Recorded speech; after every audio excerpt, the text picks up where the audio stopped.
महाराष्ट्र समेत पूरे देश में मानसून की जोरदार बारिश हो रही है और ऐसे में लोग बारिश वाली जगह पर पिकनिक बनाने के लिए एकत्रित हो रहे हैं। ऐसे एक पिकनिक स्पॉट पर बड़ा हादसा हो गया। लोनावला में एक झरने में तेज बहाव के साथ पूरा परिवार बह गया। डैम के पास में नदी से 3 शव बरामद किए गए। इसके अलावा 2 बच्चों की तलाश जारी है जो परिवार के साथ पानी की तेज धाराओं में कैसे बहे वो आप तस्वीरों में भी देख सकते हैं। हादसे का खौफनाक वीडियो आप भी देख सकते हैं। पूरा परिवार पानी की तेज धाराओं में बहता चला गया। मौजूद लोग उनकी मदद करने की कोशिश भी करते रहे लेकिन वो उस परिस्थिति में नहीं थे कि बचा सकते। घटना के वक्त का वीडियो देखा जा सकता है। खौफनाक रोंगटे खड़े कर देने वाला वीडियो कि कोई रस्सी फेंक कर उन्हें बचाने की कोशिश जरूर करता है। स्थानीय प्रशासन के मुताबिक इस हादसे के बाद से एक 36 वर्षीय महिला और 2 लड़कियों का शव बरामद हुआ है। फिलहाल 2 और लड़कियों की तलाश जारी है। तपती गर्मी से त्रस्त होकर देशवासियों को मानसून का बेसब्री से इंतजार था और अब जब बारिश ने देश के कई हिस्सों में दस्तक दी है तो तापमान में गिरावट दिखी है, लेकिन उसके साथ ही लोगों को कई परेशानियों का सामना करना पड़ रहा है। वहीं बात करें गुजरात की तो भारी बारिश के चलते सड़कों पर जल जमाव देखने को मिला। कई जगहों पर सड़कों पर जल भराव की स्थिति के बाद लोगों को परेशानियां हुई है। मौसम विभाग के मुताबिक 1 जुलाई को वलसाड, साबरकांठा, अरावली, महिसागर, सूरत, नवसारी में तेज बारिश की संभावना है। वहीं 2 जुलाई को नवसारी, वलसाड में भारी बारिश की संभावना है। मूसलाधार बारिश की संभावना को देखते हुए मछुआरों को फिलहाल समंदर में न जाने की सलाह दी गई है। सूरत में हुई मूसलाधार बारिश के बाद से कई इलाकों में जलभराव की स्थिति दिखी। वहीं दूसरी तरफ एक व्यक्ति रोड पर बिजली का खंभा ट्रांसफार्मर के साथ वहां एक जगह जो है टूटकर गिर गया। सीसीटीवी में यह घटना कैद हुई। खंभे के गिरने से और तार के टूटने से किसी के हताहत होने की खबर नहीं है। घटना की तस्वीरें अगर देखें तो एक बिजली का खंभा धीरे धीरे जमीन पर धराशायी होता दिख रहा है। जिस जगह पर खंभा जमीन पर गिर रहा है उस वक्त उसके ठीक नीचे एक ऑटो वाला अपना ऑटो खड़ा करके उसमें बैठा हुआ था। खंभा गिरने के साथ बिजली के तारों से निकलकर जो है चिंगारियां भी निकलती हुई दिख रही थी।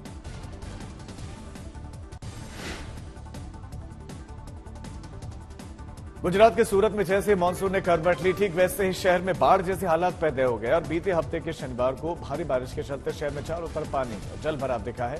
जल भराव की तस्वीरों में देखा जा सकता है कैसे सड़कों पर पानी भरा हुआ है, लबालब है। आम दिनों में यहां वाहन आवाजाही करते हैं, फर्राटा बढ़ते हैं, लेकिन मानसून की बारिश के चलते सड़क पानी में डूबी हुई। दूसरी तस्वीर एक चौराहे की भी सामने आई जहां पर चारों तरफ सड़क पर पानी ही पानी है। बारिश के चलते सड़कों पर हुए जल भराव के बीच में पार्क की हुई गाड़ियां पानी में समाये हुए दिख रहे हैं। बारिश के पानी की वजह से बिगड़ते हालात वहां पर रहने वाले लोगों को परेशानियों का सामना करना पड़ रहा है।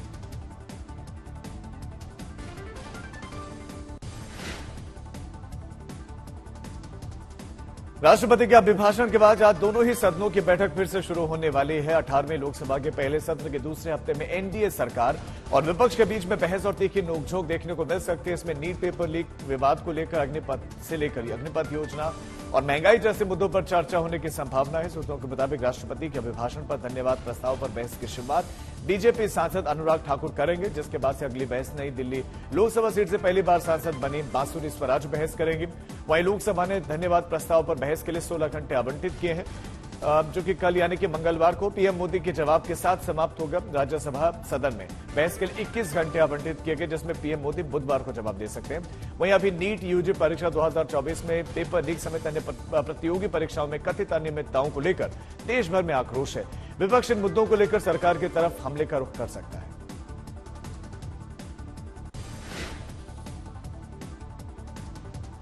देश भर में चर्चा का विषय बने नीट पर चल रहे विवाद के बीच में कांग्रेस नेता जयराम रमेश ने एनटीए पर गंभीर आरोप लगाए।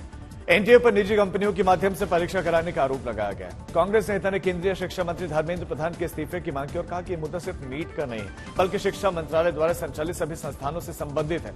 वहीं कांग्रेस नेता ने पलटवार करते हुए बीजेपी नेता शाजिया इल्मी ने नीट मामले को गंभीर विषय बताते हुए आरोप प्रत्यारोप के बजाय गंभीर विचार विमर्श की बात कही।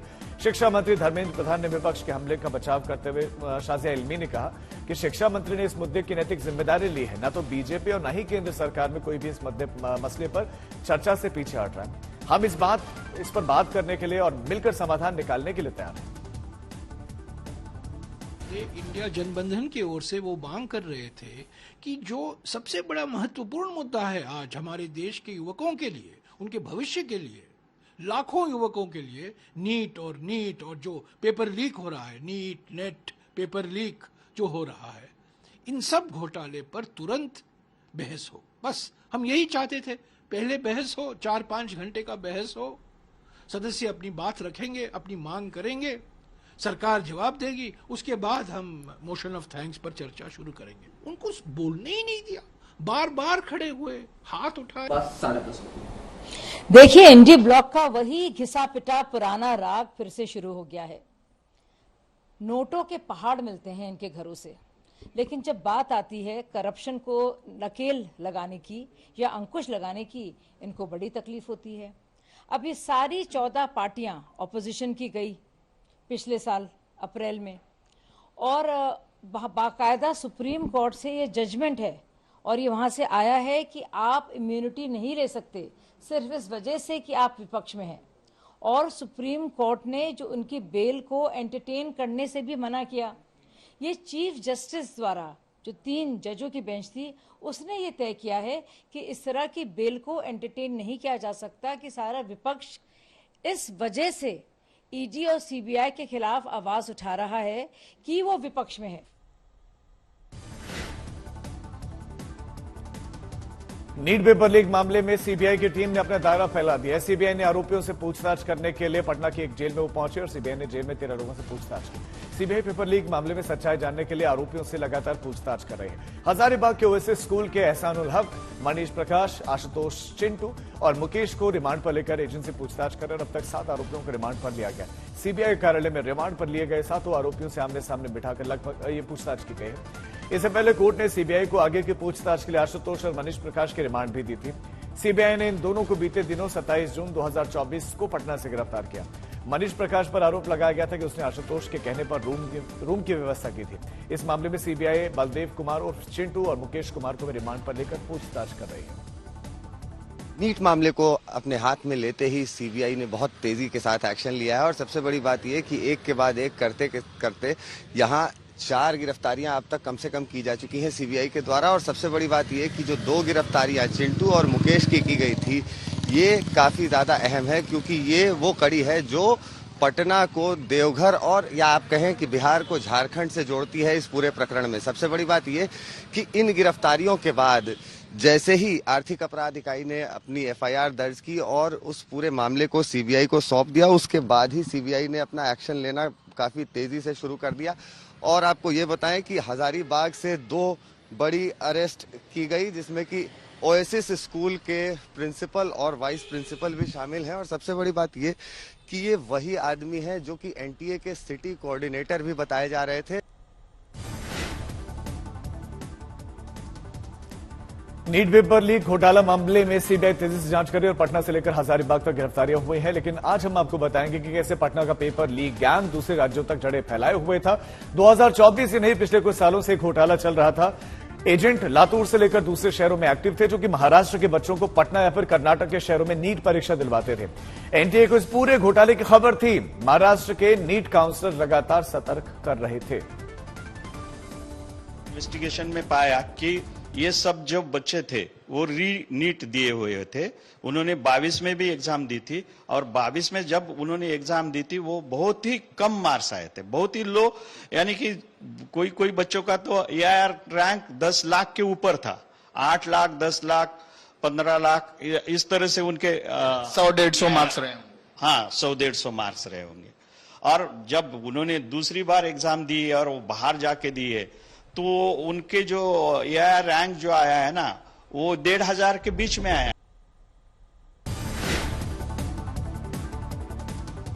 पश्चिम बंगाल के राज्यपाल सीवी आनंद बोस और सीएम ममता बनर्जी के बीच अक्सर तकरार देखने को मिलती रहती है। हर दोनों के बीच में अब एक और मामले को लेकर ठन गए। राज्यपाल ने कोलकाता के पुलिस आयुक्त को हटाने की सिफारिश करके टीएमसी के खिलाफ मोर्चा खोल दिया। सूत्रों के मुताबिक सीएम ममता बनर्जी को पत्र लिखकर राज्यपाल ने पुलिस आयुक्त विनीत कुमार गोयल को हटाने की सिफारिश की। राज्यपाल के मुताबिक कोलकाता पुलिस ने राजभवन के पास कंट्रोल रूम जैसा एक ऑफिस बनाया, जिसके लिए उन्होंने राज्यपाल के ऑफिस से कोई भी परमिशन नहीं ली। राज्यपाल को संदेह है कि राज्य सरकार राजभवन पर खास तौर पर निगरानी रख रही है।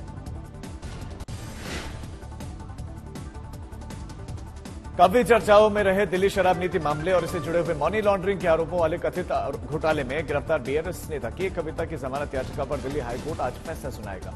ईडी और सीबीआई दोनों ही इस मामले में दाखिल जमानत याचिका पर दिल्ली हाईकोर्ट में जस्टिस स्वर्णकांता शर्मा की एकल जज पीठ फैसला सुनाएगी। आपको बता दें कि जस्टिस शर्मा ने 28 मई को सभी पक्षों की दलीलें सुनने के बाद सुनवाई पूरी करते हुए फैसला सुरक्षित रख लिया था।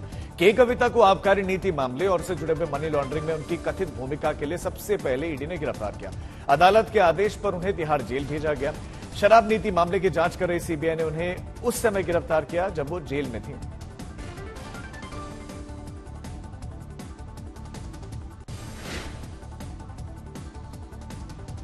जहां कुछ दिनों पहले दिल्ली में पानी के लिए लोगों की लाइन लंबी थी, लोगों को खड़ा होना पड़ रहा था, वहीं बीते कुछ दिन पहले हुई भारी बारिश के बाद से अब जल भराव के हालात हैं। दिल्ली में बढ़ते जल जमाव की स्थिति पर सियासत चल रही है। जल भराव की समस्या को लेकर बीजेपी और आप में सियासी लड़ाई है। दिल्ली एमसीडी की मेयर शैली ओबरॉय ने जल भराव का समाधान ढूंढने का भरोसा जताया। कहा कि भारी बारिश के चलते इस साल का बारिश का रिकॉर्ड टूटा है। दिल्ली के लोगों को जल भराव की समस्या से राहत मिल सके, इसके लिए काम चल रहा है। दिल्ली में जल भराव के मुद्दे पर बीजेपी अध्यक्ष वीरेंद्र सचदेवा का कहना है कि दिल्ली में कई नालों की सफाई नहीं हुई, उन्होंने सिर्फ भ्रष्टाचार किया। दिल्ली की जनता दिल्ली की आप सरकार से अब राहत चाहती है।